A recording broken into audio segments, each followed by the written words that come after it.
वसुदेवसुतं देवं कंसचाणूरमर्दनं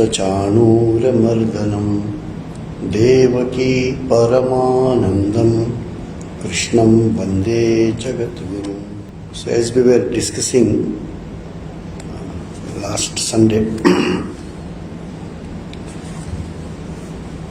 though all the verses, all the shlokas in Bhagavad Gita are obviously part of the scriptures, so all are important. But some are informative, some are part of history or the story, and yet some are highly philosophical. So we are trying here, because Bhagavad Gita is on many platforms and many years, many Swamis or many books you would be reading. So we are not going shloka by shloka, but concepts that too, how to develop ourselves for our personal spiritual progress. None of us here are to become scholar in Bhagavad Gita, or we want to become Pandit, we want to earn name. So by studying scriptures, we want to enrich our personal life. And we strongly believe that if reading scriptures doesn't enhance your personal spiritual life, then it is not of full utility of the purpose of the scriptures. Adi Shankaracharya, in his famous book Viveka Chudamani, there he says beautifully about this, that what is the limitations of scriptures? Scriptures are supreme. Whenever there is a philosophical dispute, we have to quote the scriptures. But you will find the difference between Hinduism and other religions is, even if we believe that Vedas and Bhagavad Gita etc. are our scriptures, there is not a single Hindu who fanatically believes that every word is to be followed without interpretation or without common sense or anything. Whomsoever you are, in Hinduism of course, whatever the great authority you are, whatever the greatest monk you are, they never force that what I speak or interpret the scripture is the final word of it. No. Nobody says that. And in Hindu scriptures, you will find only the guidelines. There is no specific instruction for anything. They will not tell you whether you should take this vegetable or that vegetable, or vegetarian or non-vegetarian. Scriptures doesn't speak that. Scriptures only say there are three kinds of food: sattvika food, rajasika, tamasika. You decide which food you want to take. What quantity of food you should take. You decide what's good for you. So that freedom is given. That also is wrong. Freedom is given. Scriptures doesn't care to give or restrict your freedom. You are born with that freedom. And freedom is the watchword of Hindu scriptures. There is no any kind of bondage. That's why society is not governed by the scriptures. As you will find many other religions, whether which type of cap you should wear, which type of garment you should wear, as if it is given in the scriptures. Hindu scriptures has nothing to do with those things. You are born in a country which is hot country, so you wear the dress which is suitable to that atmosphere. Who can say what to wear, what not to wear? We used to make fun. Adi Shankaracharya has written one stotra, actually meant for monks, but it can be for any spiritual seeker. You have to interpret in that way, in that case. It's called Kaupina Panchakam. Kaupina Panchakam is, Kaupina is the loin cloth, a bare small piece of cloth which a man can wear. And it's a mark of renunciation that you do not need any other thing. Minimum bare necessities, that is the symbolically called Kaupina.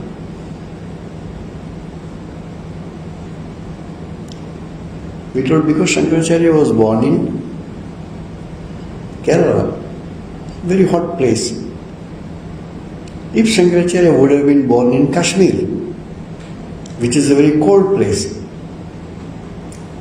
so in that stotra or hymn, one line, the last line is common, called Kopinavantam Khalu Bhagyavantam. One who is all-renouncing person keeps the bare necessities like only a loincloth. They are fortunate people because they are free. So we say if he would have been born in Kashmir, he would have written Kambalvantam Khalu Bhagyavantam. One who has a blanket is the fortunate, because it was born. So these things are never injunctions in Hindu scriptures. How much food you should take. In one line, Sri Krishna says, Yukta Ahara, Yukta Vihara. In one shloka he says, he cannot become a yogi. One cannot become a yogi who eats too much. Again, that person also can't become a yogi who doesn't want to eat at all. In between, it depends on you. If you are habituated to eat, say, 2 idlis, and somebody is habituated to like 5 idlis, do you think one who eats 5 idlis is a bigger sinner than one who eats the 2 idlis? It has nothing to do with that.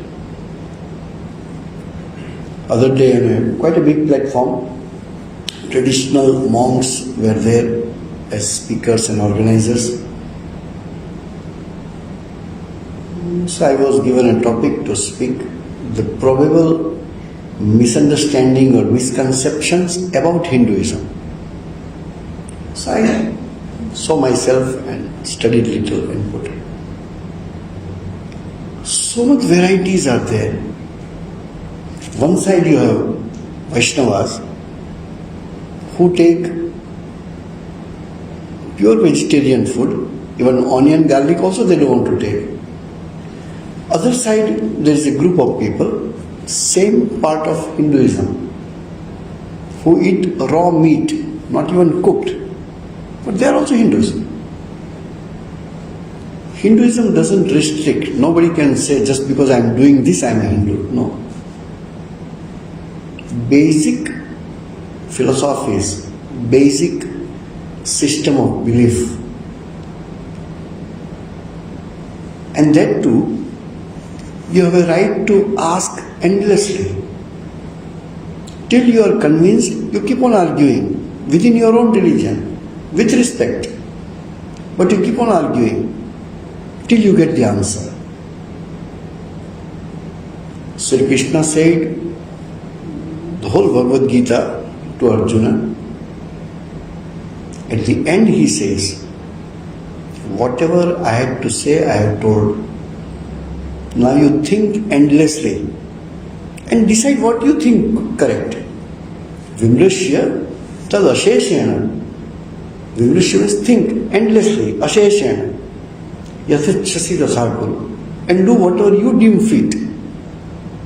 And he is God himself who is telling to one of his closest friend who is a warrior that no, I will not tell you what to do, what not to do. Yes, according to me this you should be doing, but you decide what you want to do. If you want to go back, not to fight, it's you.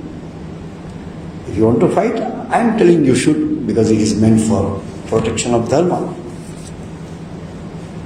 But freedom is given to each and every individual spiritual seeker.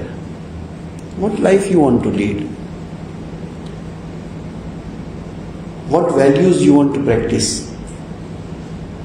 Up to what intensity you want to practice?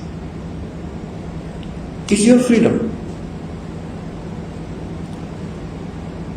For example, we have fasting, upavasa. Some people do every Ekadashi day, some people do every Wednesday, Thursday, whichever day they want. Some people don't do at all. And nowhere we say one who does fasting is a greater person. No. Rather, in Hinduism, this blindly following is discouraged. And the greatest of practices in Hinduism is severely criticized in Hinduism by a staunch Hindu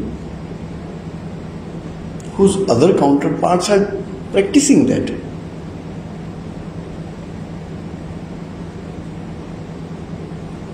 In Hinduism we worship the idols, the pictures and statues. But at the same time, we have to be aware about not to be a blind, illogical following. Mirabai in one song, a devotional song, bhajan, she says, if by worshipping a stone statue, I rather prefer to worship a mountain, which is a bigger stone. If by not eating, if I can realize God, then there are thousands and thousands of people who cannot eat food properly every day. All should be spiritual giants by this time.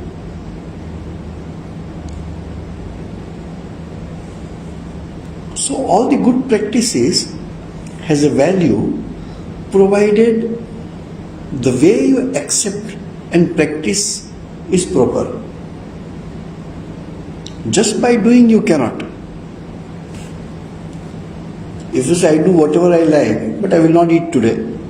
I have seen when I was a young boy, during the month of Shravan, especially on Mondays, we all used to fast.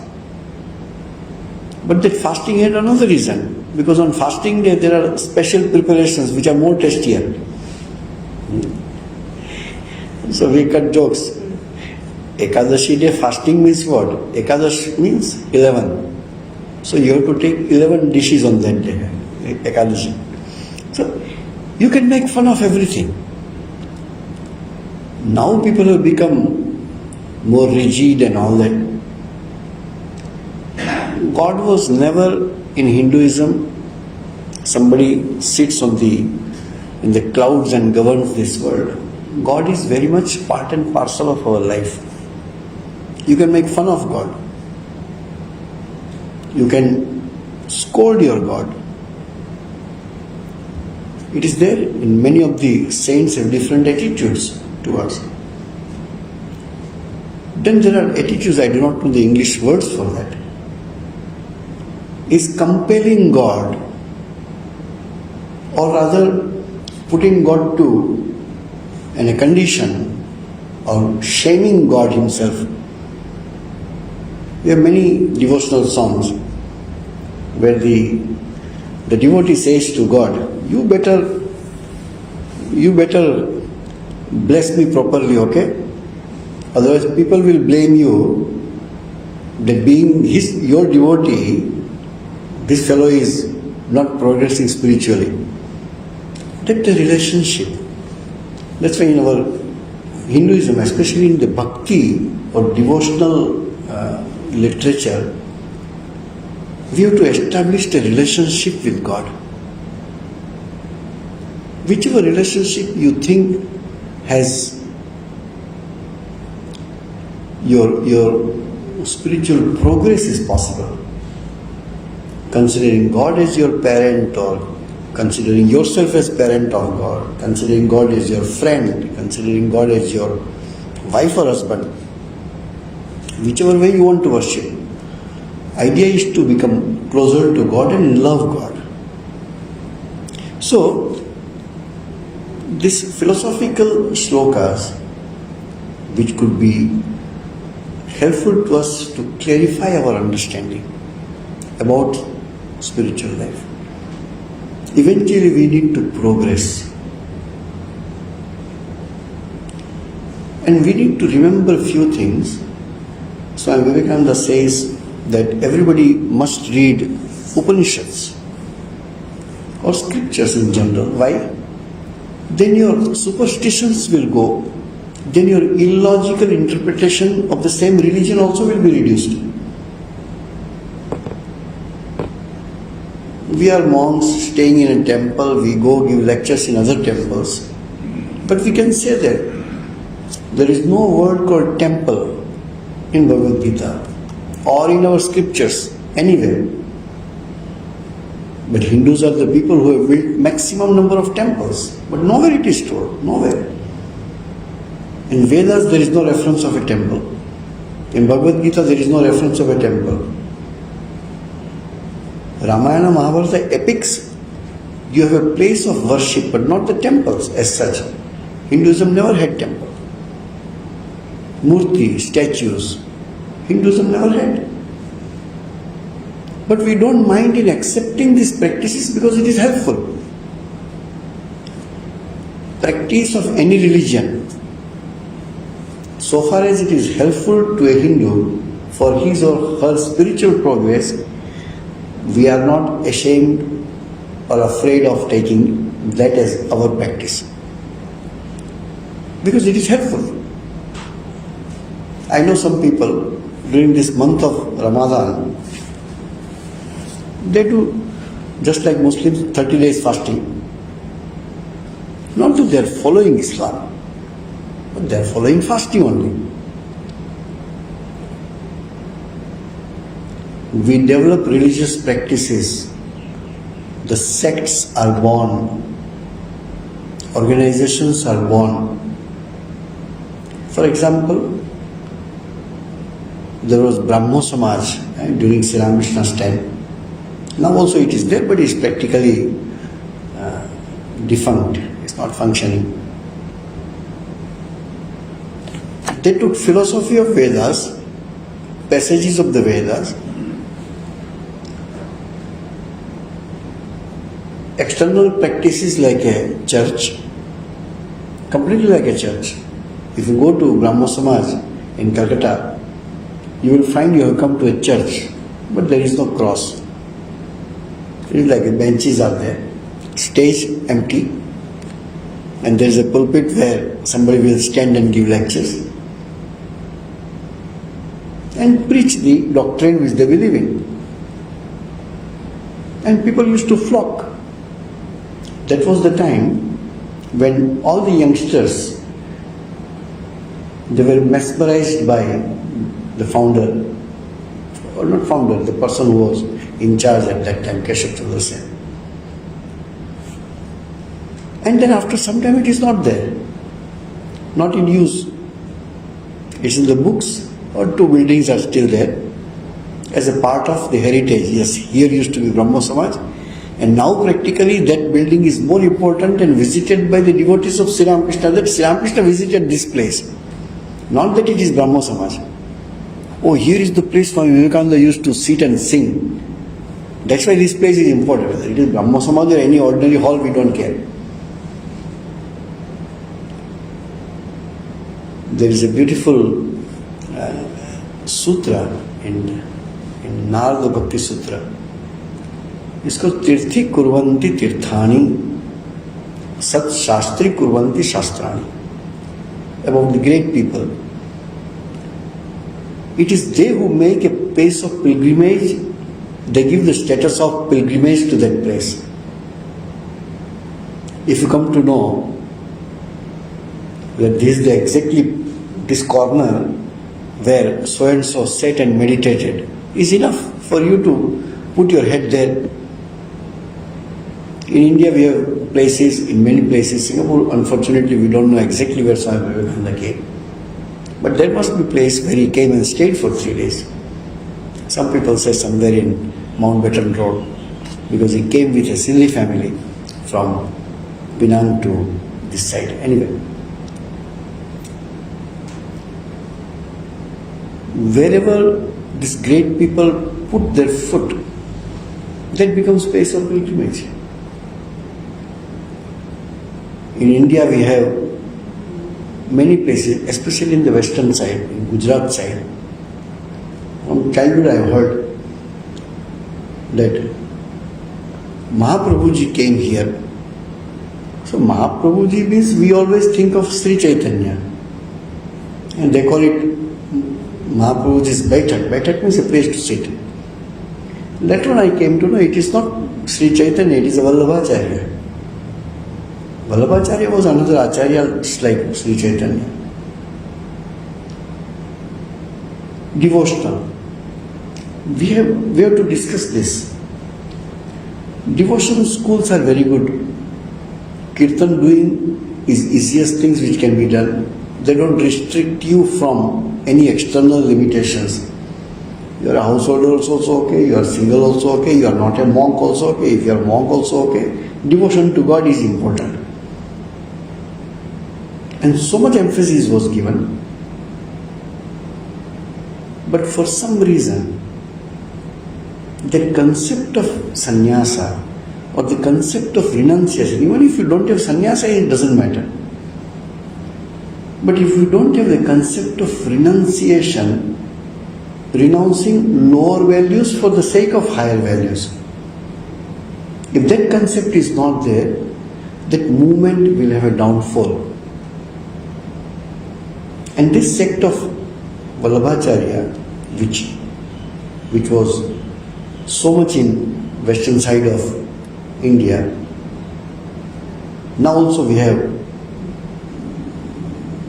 I don't know what to call it. It's a kind of temple, but it's a person's, like a rich man's house. And keeping the temple in the center, everything activity goes on there. Morning to evening there is a routine of God. And therefore Swami Vivekananda says in one of his lectures, because he stayed for 3 months in Gujarat, so he was aware about this. Now God is waking up, he's coming out of sleep. So there is a ritual. Then he is going to do ablution. Now he is taking bath. Now he is taking rest. Now he is taking food. This was followed up to that extent that as if there is a person who stays here and lives this life. It was a great idea that a people imagine, though there is a statue, but people imagine that God lives here and lives life which I live the life. And they put everything on that God. He is eating and going to bed and again waking up and taking bath and all that. Then what happens? The renunciation part is not there. So whatever wrong things I do, or whatever I do because of my human limitations, that also I put on God. And a time came that the sect becomes so corrupted that now practically nothing is there. Buildings are there, maybe some temples also are there. But that sect itself no more exists. Corruption up to what extent? I cannot even pronounce it here. Only one element is not there. That to reach higher goal of devotion, your lower instincts have to be sacrificed. Your lower instinct have to be given up. How it is possible that my one foot is here and another foot is there? It cannot happen. That's why you will find all the religions or all the sect of any religion where there is a concept of monasticism. Monks are great or not is not important. But the concept of monasticism, that for the sake of God, a group of people who want to give up all that is called lower instinct. Otherwise there is no ideal. How come, what is the logic of accepting moral values? Why do you think morality is important? What harm is there if you remain immoral and live a religious life and think that I will get everything? Even a common man will not agree. Think of a person who puts all the dress and robes and marks and all the Shikha Sutra, everything he puts, but he is corrupted. Who sane person is going to believe him as a spiritual person? That's why in Hinduism, spirituality is important. It doesn't matter whether you are a monk or a householder. It's not important. Why I am telling this? Make a list of great people, spiritually great people in Indian context. Make a list. Not even 5% are monks. 95% are householder devotees. Tulsidas, Surdas, Mirabai, Eknath, Namdev, this side Ram Prasad. Wherever you put them, only few, handful of them are monks. Remaining are householders. Householder's life was never considered as something negative. In householder's life there is a moral framework. Householder doesn't mean characterless. So that moral framework was there. If the moral values a monk is supposed to practice, the same moral values a householder also is supposed to practice.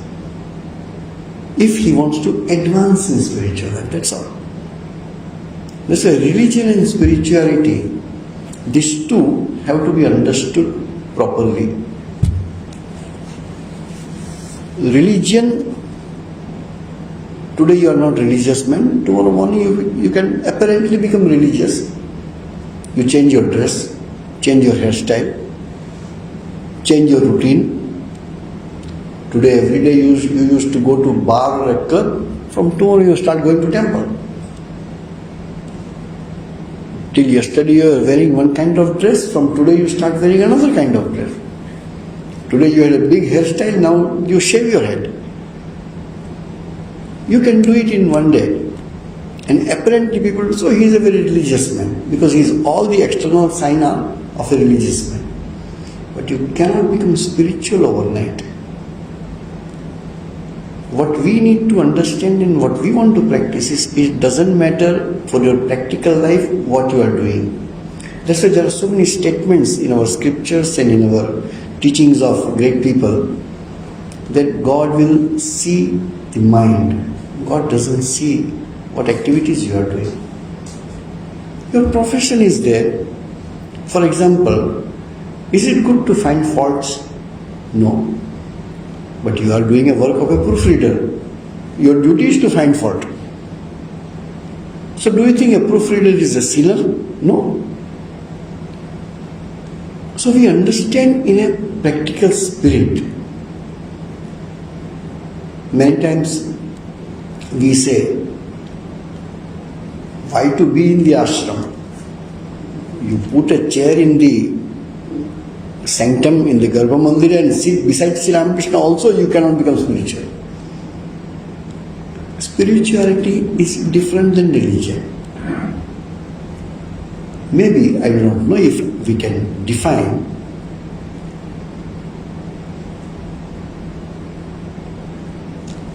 That internal part is spirituality and the external part is religion. It doesn't matter. Do you think if you wear pant and shirt or other dresses you cannot meditate? You must wear girwa cloth to meditate? No. Dress is something different. Food is something different. Hairstyle is something different. Meditation is done in the mind. It is not done by the body, it is done by the mind.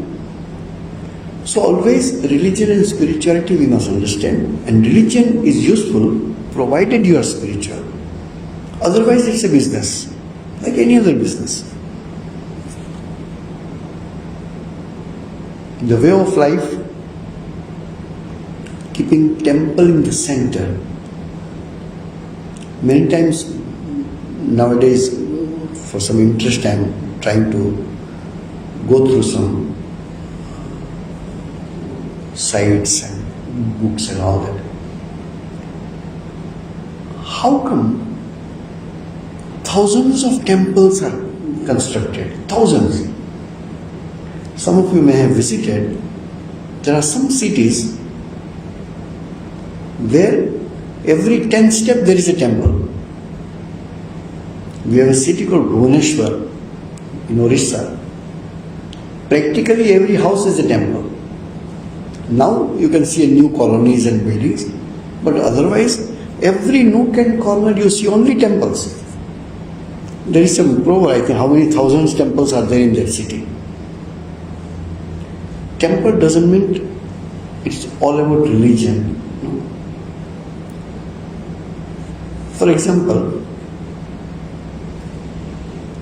if you ask somebody, what's your name? I'm Dr. So-and-so. Doctor doesn't mean always a medical doctor, correct? You could be doctor of philosophy, you could be doctorate in economics, you can be doctorate in any subject. But still, you write the same name. In the same way, those doctorate people who are now, we used to call them rishis.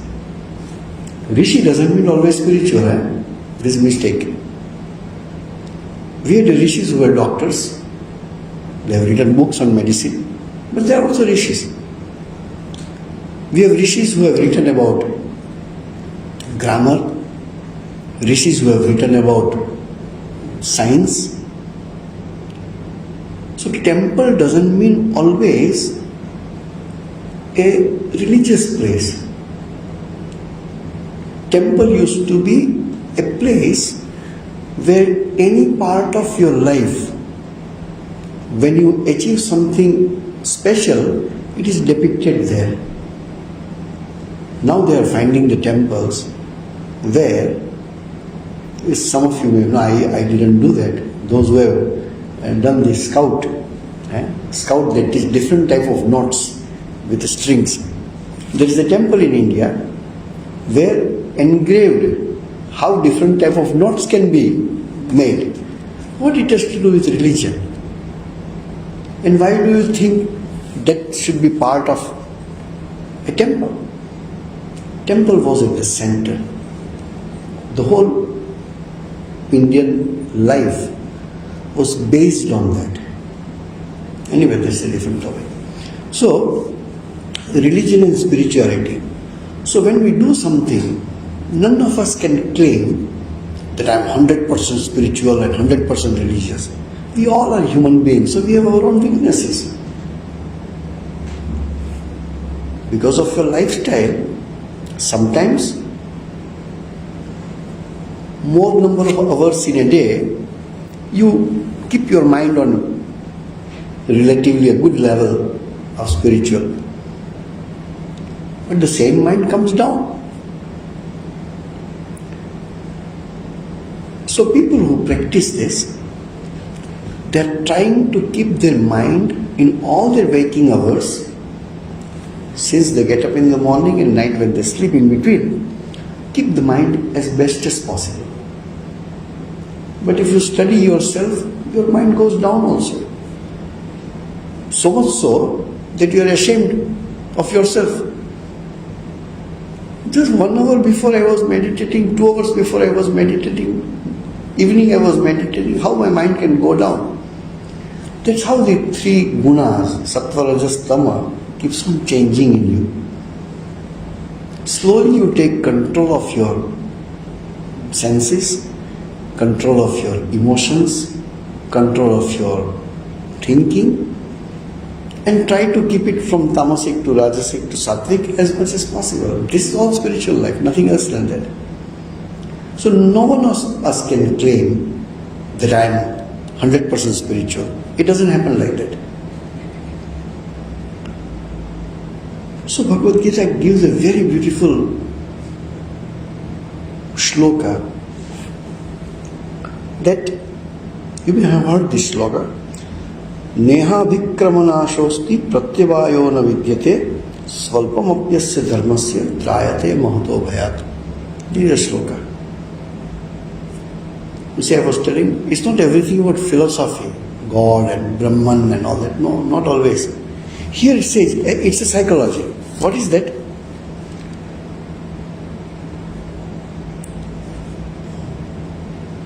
If you do any good work, if you do anything good, doing doesn't mean you have to physically go and do something. Even a good thought.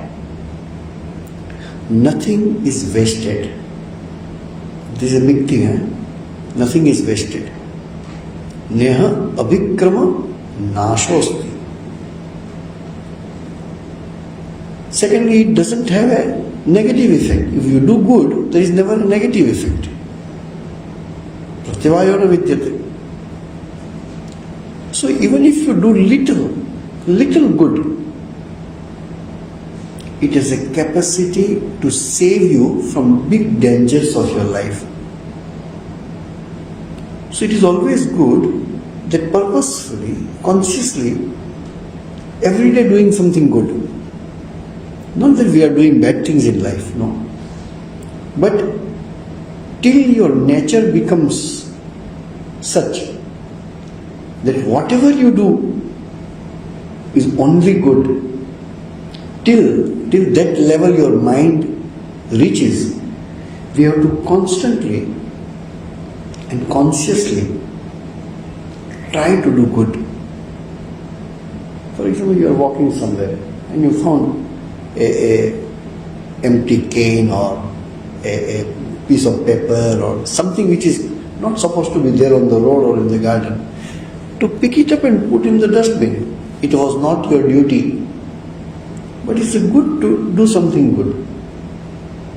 Some people say, okay, I will do this work. So they come and you will sweep the roads. If you don't do, somebody else will do. But this something to do, not in the ashram itself, anywhere. One day I was in Changi airport. We went for a prayer meeting inside the airport. So we had to wait in the arrival area till all the representatives come. So it is a COVID period, correct? Or sometimes one mask is lying on the floor and people are there to clean regularly. So I was there for at least 20-25 minutes and I saw right in front of the entrance something like this mask or some big thing is lying on the floor in the airport. So I looked around. There is no cleaner, I couldn't see. Maybe it was odd time.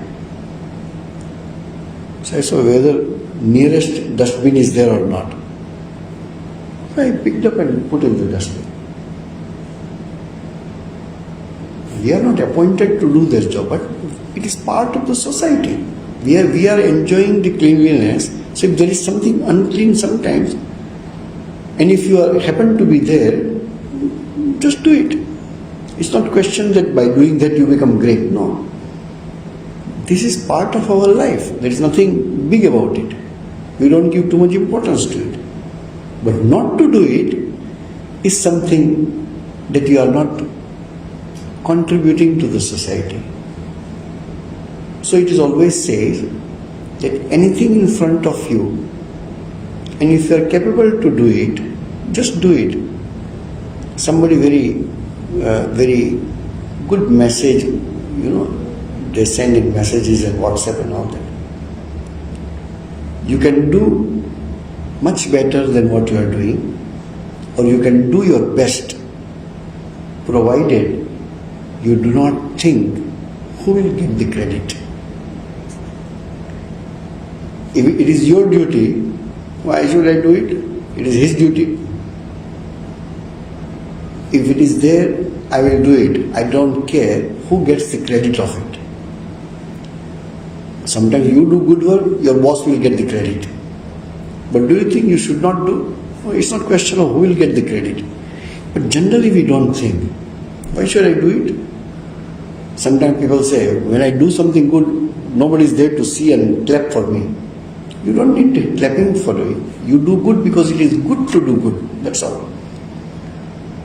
Swami Vivekananda says this, to do good because it is good to do good. Good for the sake of goodness, not for any other reason. So, these are the ideas he says, that even a little swalpamapi dharmasya, even little righteous action you do, it could have a capacity to save you from the big dangers. Sometimes we do not know how it happens, but it happens. So, small habits to develop, small contribution to the society, and doing something out of that love for goodness, that we need to do it. So, this shloka was very important, that there is no waste of your efforts. Even the smallest thing done by you has a capacity to rescue you from the great danger. What is great danger? It becomes your habit to do good. When that good habit, a few good habits which are developed, eventually becomes your character. That this person always does good. So that who is a good person? Who does good. Not only speaks good, who does good. So this doing good has a practice. So any kind of dharma doesn't mean religion always. Dharma also is a duty. Dharma is also whatever is correct to do. Seeing the situation, whatever maximum we can do. So that was this shloka which here Sri Krishna says to Arjuna, that swalpamapyasya dharmasya trayate mahato bhayat. So we will stop today here. Om Shanti Shanti Shanti Hari Om Tat Sat Sri Ramakrishna Arpanamastu.